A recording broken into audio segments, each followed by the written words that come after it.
Si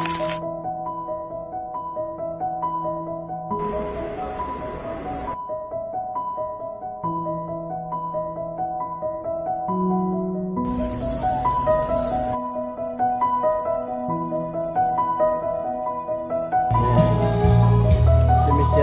Iho. Shout out kay Bogart! Salad. Vegetable salad muna tayo ngayon para healthy lang ang life. Uy! Wow.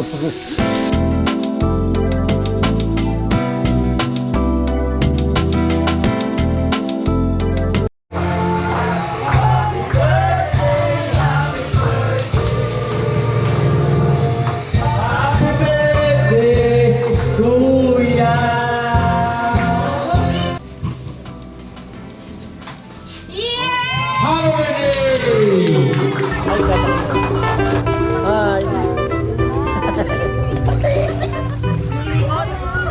Happy birthday po, tatay. Salamat po sa pagbigay sa akin ng baon. Always po, tatay. I love you. Yes, si Tay. Happy birthday po.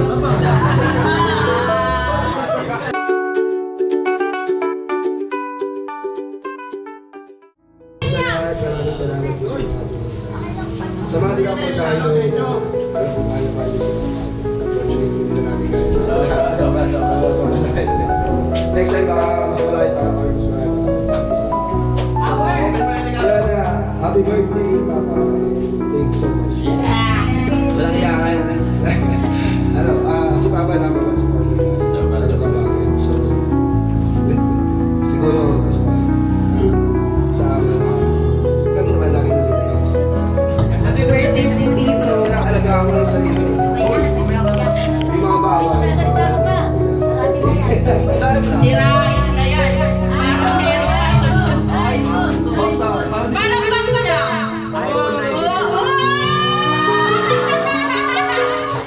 May pang-vlog na siya. Bye bye guys.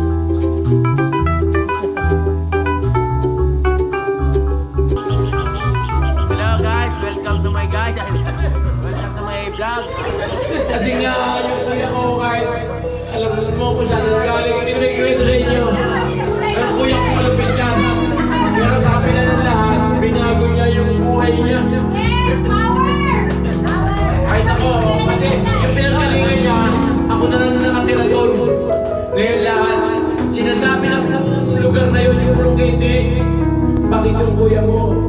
Ganun na kabait. Kaya nga sabi ko, ako kasi may alam na istorya niya kasi kapatid niya ako na lalaki. Lahat ng kalokohan niya, alam ko. Lahat. Pero alam mo, lahat sila nagtataka kung bakit ganun kabait ang kuya ko na yun. Kasi nga siguro, nasa malapit siya.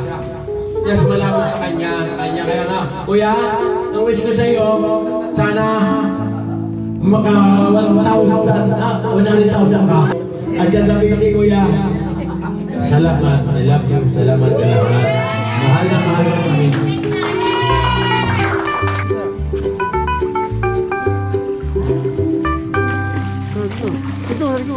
Happy birthday! Salamat sa kuya mo sa amin.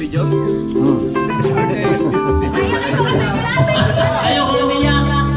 Basta alam ko, mahal na mahal ko kayo lahat. Mahal na mahal ko itong kapatid ko ito. May 20-20 yan. Ito mo na kayo. Masakit sa ulo yan. Ah.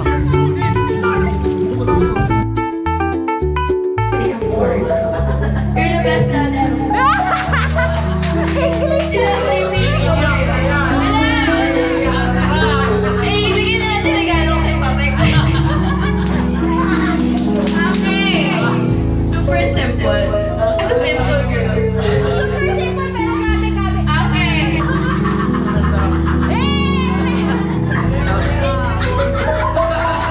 Since si Papa yung nagsisilbing pundasyon ng ating tahanan, ito naman ang nagsisilbing pundasyon ng kanyang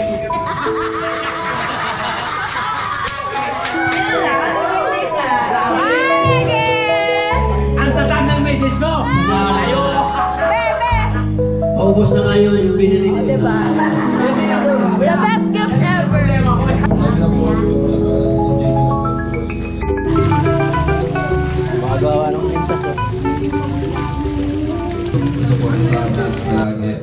pag-intindi sa amin, lalo na sa Rigiday.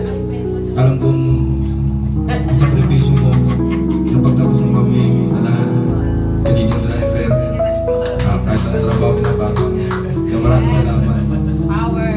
Ang sana'y bigyan ka pa ng Panginoon ng lakas, patuloy na maging masigla ang katawan mo at healthy ka lagi. Maraming salamat. Malaman ka namin lahat. Huwag mo nang pigilin. Nandito na si Day. Ayan na si Ay, di ba isa namiyak na? Happy birthday po. Salamat po sa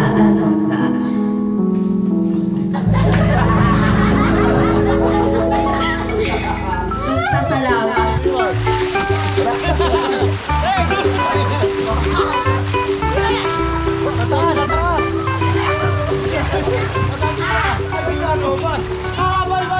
Happy 60th birthday, Papa. Una sa lahat, magpapasalamat muna ako sa Panginoon dahil pinagkalooban niya ako ng mga magulang, pamilya, papa, tatay, na tulad niyo. Maalalahanin, maintindihin na ligtas sa lahat, mapagmahal, anuman.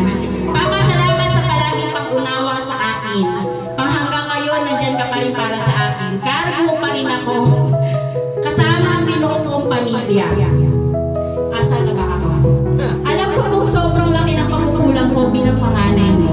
Pero mas pinaramdam mo pa rin sa akin na walang hanggang pagmamahal mo at pangunawa mo para sa akin. Kulang ang salitang salamat sa lahat ng mga sakripisyo mo sa amin. Basta Papa, nandito lang ako palagi sa inyo. Kahit dumating sa point na magugas ako ng puwet mo sa katandaan mo. Nawa, pagkaluban ka pa ng maganda at malusog na pangatawan. Palagi nawa kang pagkaingatan at pagkalooban ng biyaya ng ating mahal na buong mahal na ama't ina. At maraming pang birthday na ikaw ay makakasama namin. We love you so much, Papa. Happy birthday. Love you. Yun nga yung sinabi kanina, pag tumanda siya, mag-ugas siya po. Pero ako tagawak lang ng boss. Hindi, joke lang. Mahal na mahal ko si Papa. Lahat naman kayo mahal ko dito. Pa, happy birthday. Mabuhay ka hanggang gusto mo.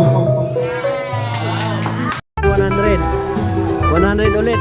Saan mo nakita yung 100? Yung pinuntahan ko una? Sa taas? Ano? Sinasama sa trainers ko yung araw-araw na healthy sila palagi sila ni Mama. Sana marami buhay pa ibibigay sa kanila ni Lord. Nagigipot kami ng iyo pa. Hindi yan yung pamalakasan ko. Pero pwede na. Makasama na lang.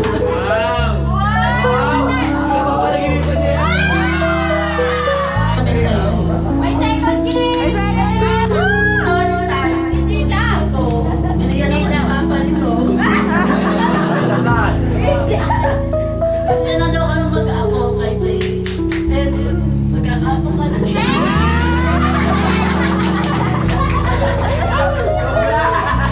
Ang galing! Yay! Galing mo talaga! Ana, pera, ana! 100. Salamat po, nakuha ko. Happy birthday, Romel.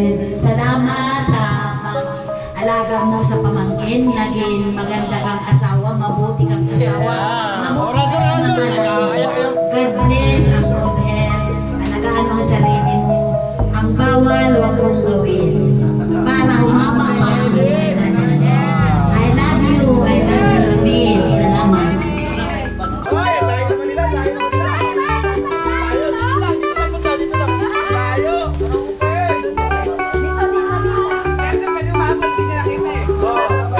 Dito lang, sunod ka rito.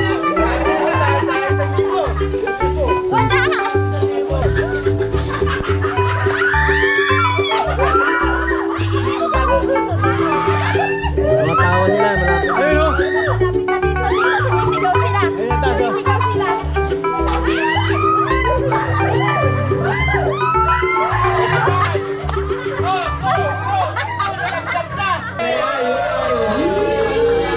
Kinikilig yung nanay ko, mukhang bata pa yung nanay ko sa akin.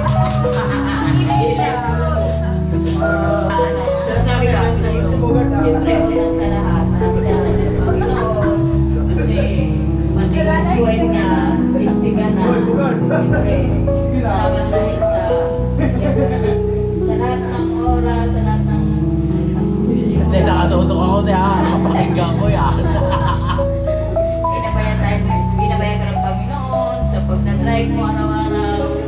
Iningatan ka natin ng Panginoon. Kaya salamat dahil ngayon 60 ka na. Ang ano ko lang, sana matagal pa yung magsabay tayo ng 60. Yun, at saka ano. Ilan taong ba sila? Maraming salamat.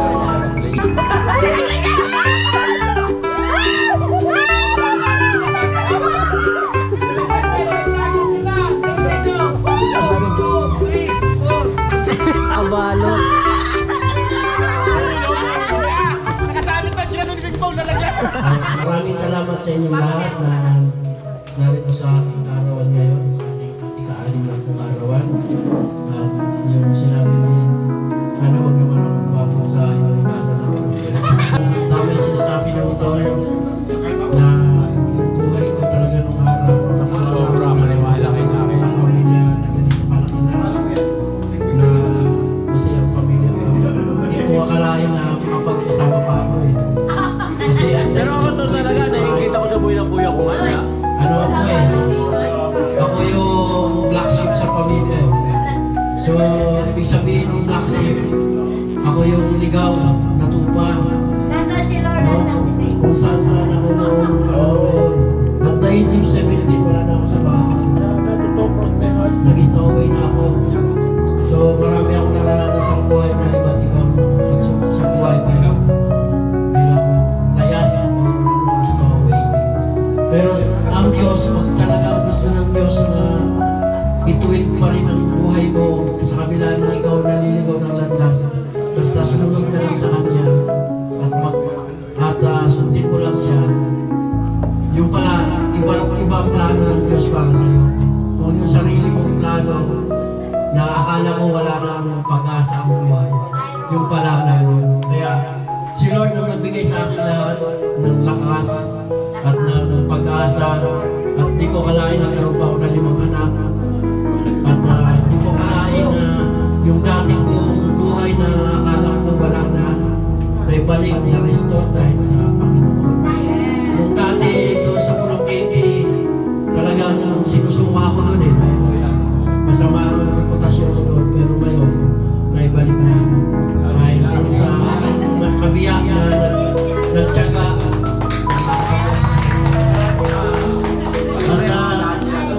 At nalangin ko lang din sa inyo mga anak, sa pag kayo nagkapamilya, di bali nung panahon na naging magulo ang buhay nyo, ng magulo, walang direksyon, maraming bisyo, dahil wala ka pa namang pamilya, okay lang yun. Pero pag may pamilya ka na, at nandyan na yung iyong mga pamilyang itataguyod, lagi nating alalahanin na meron tayong uuwian sa ating tahanan ng pamilya.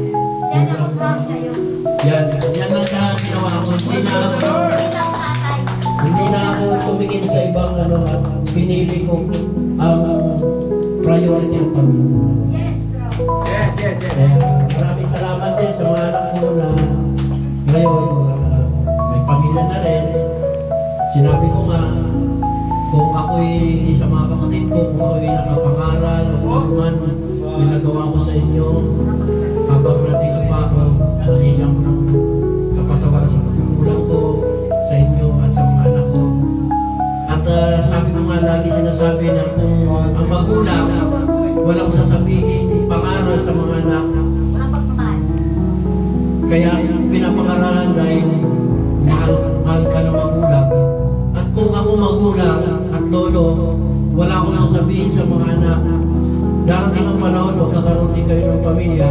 Pag wala akong sinabi sa inyo, malamang wala rin kayong sasabihin sa mga anak. Dahil wala kayong ipapangaral sa kanila.